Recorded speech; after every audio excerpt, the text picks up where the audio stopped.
Qu'est-ce que c'est qu'une méditation dynamique?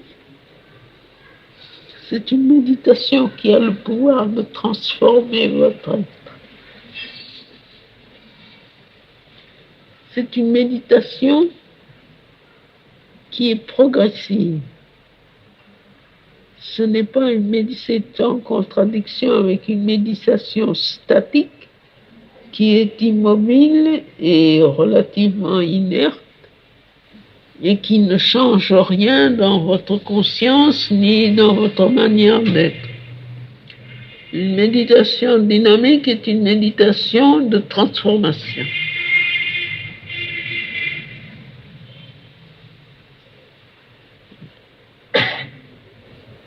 Généralement, les gens n'ont pas de méditation dynamique.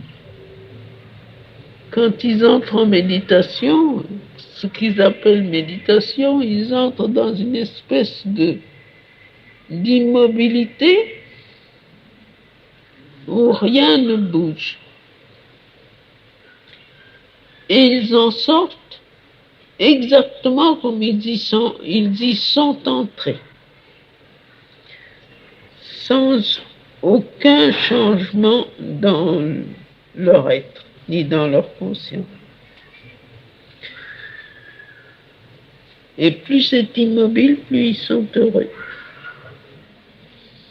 Et ils pourraient méditer comme ça pendant des éternités. Ça ne changerait jamais rien à l'univers ni à eux-mêmes.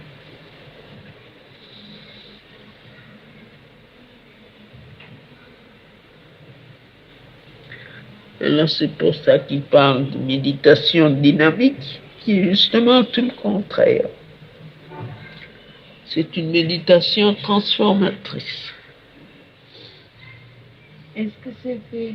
Comment est-ce que c'est fait? La manière.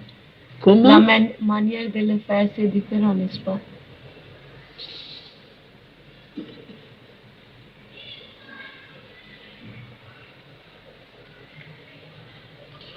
Je pense que c'est l'aspiration qui doit être différente. C'est l'attitude qui doit être différente. Manière, hein? Qu'est-ce que tu appelles la manière? De s'asseoir?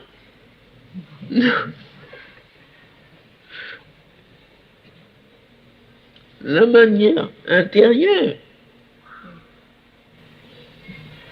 Mais pour chacun, c'est différent, non?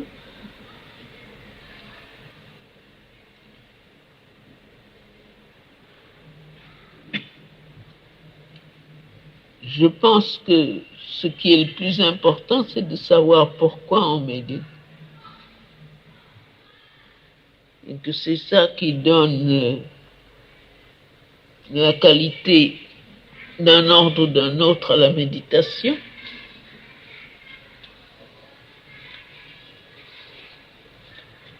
On peut méditer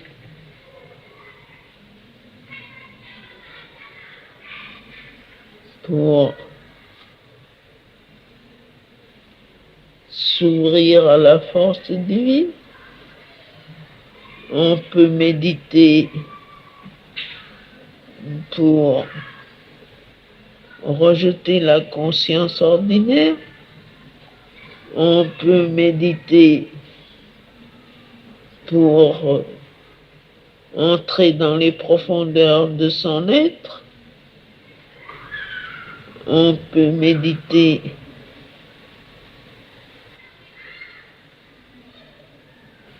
pour apprendre à se donner intégralement. On peut méditer pour toutes sortes de choses. On peut méditer pour entrer dans la paix, et le calme et le silence. C'est généralement ce que les gens font sans y réussir très bien.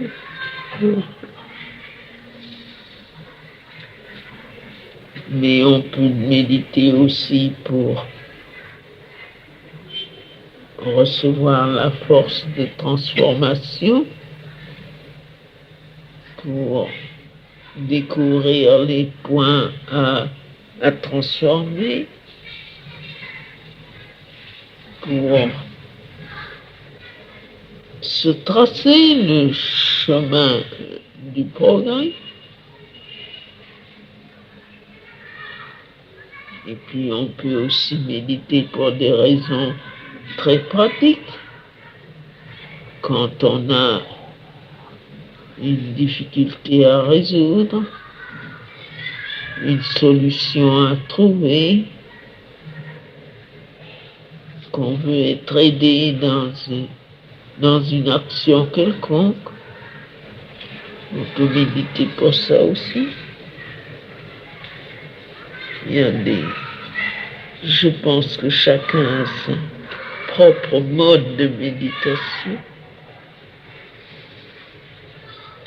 Mais si on veut que la méditation soit dynamique, comme c'est décrit, il faut avoir une aspiration de progrès et que la méditation soit faite pour favoriser et satisfaire cette aspiration qu'on fait.